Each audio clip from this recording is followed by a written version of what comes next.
forever. Oh, solidarity forever. For the union makes us strong.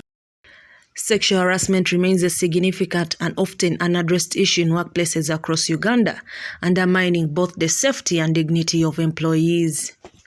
Uganda industrial sector dominated mostly by female casual workers, with low wages the most affected, roughly accounting for a quarter of all sexual harassment complaints. The vise is attributed to lack of clear workplace policies to address violence and sexual harassment. It is upon this background that IndustriALL Global Union Uganda affiliates are partnering with Federation of Uganda Employers to accelerate the domestication of ILO C190.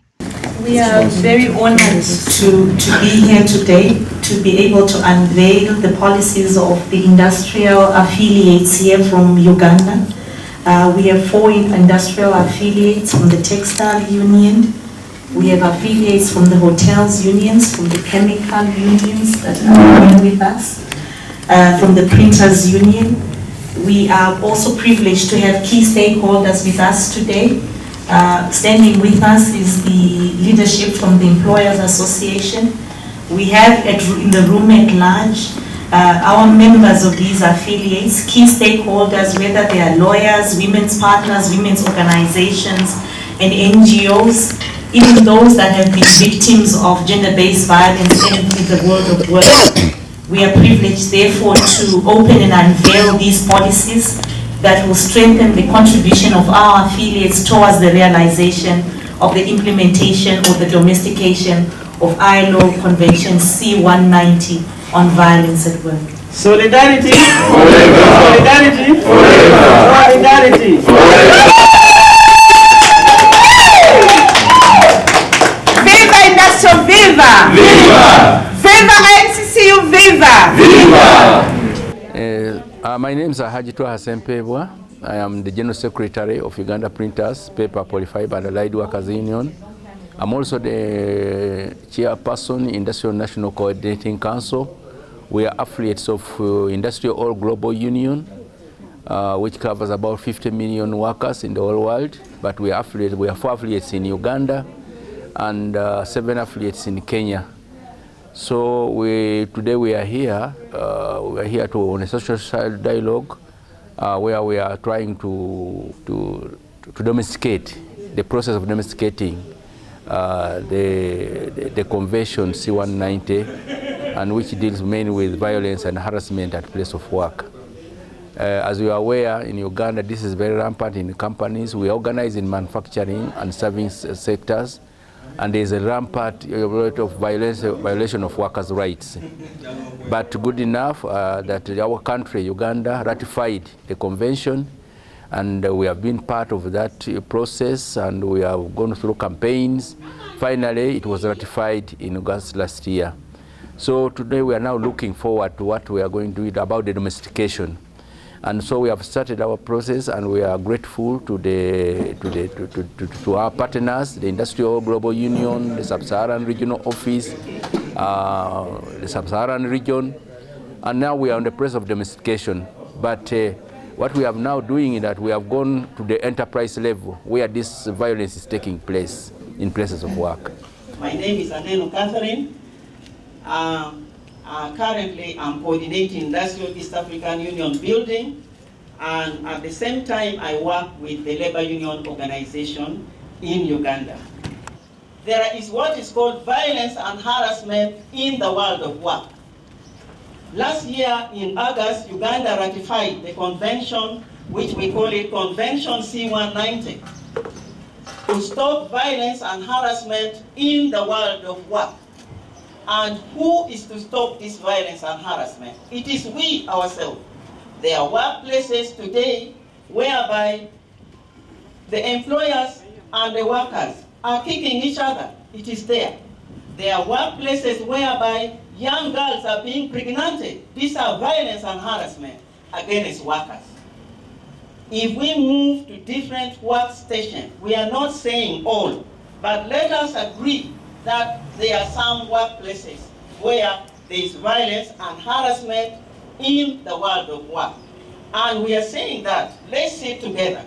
We sat together with Federation of Uganda Employers, and we have developed what is called the generic policy to stop violence and harassment in the world of work. And we are saying that the human resource managers, maybe we are going to reach a state of validation, and we will invite some of the human resource managers to come and we look into this workplace policy to stop violence and harassment in the world of work. IndustriALL Global Union Uganda affiliates and Federation of Uganda Employers are to put more emphasis on awareness creation trainings to strengthen effective reporting systems to prevent sexual harassment. From the side of the employer, we also have a vested interest in a topic of this nature.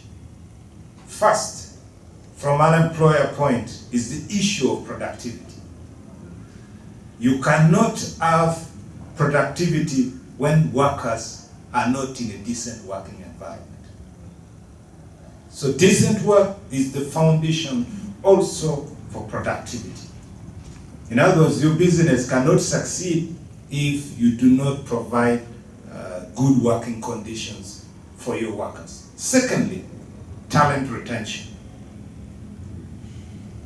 The employer, first and foremost, can only retain good talent when that talent feels value and not harassed, not exposed to violence as they go about doing their work. So you risk losing very good talent if an employer, you're not abiding by Convention 190.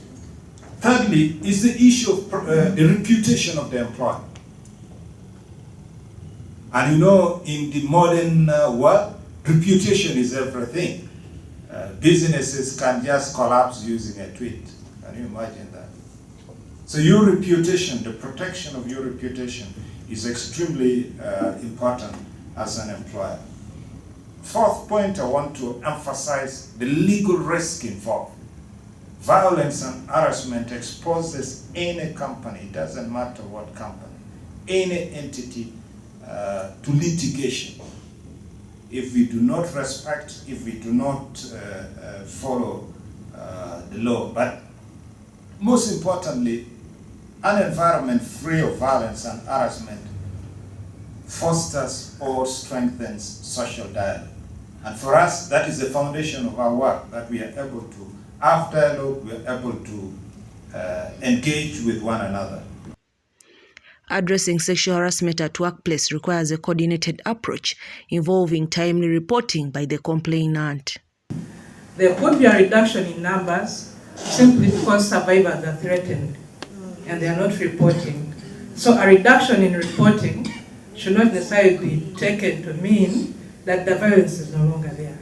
It could also mean that actually it is ongoing, but survivors are suppressed and are not willing to report. Government is taking proactive steps to foster a safer and more respectful workplace by ensuring that employers comply with the statutory obligations to protect the dignity and rights of all employees. Because we realize there are people who work in the night. And when they work in the night, someone closes them from outside. And the person goes home, comes back in the morning, and opens them. So that I hope they have stopped it, because when I left the park, that is what I got to know. Imagine if you come back in the morning and find everybody inside the factory is dead. That is murder, it's criminal. The stakeholders called the need for employers to go through a structured process of learning how to prevent workplace harassment and create a more respectful work environment. This issue of recognition can only be handled through dialogue. The employer thinks that the union wants to strike. When they hear union, by the way, they think it's about striking.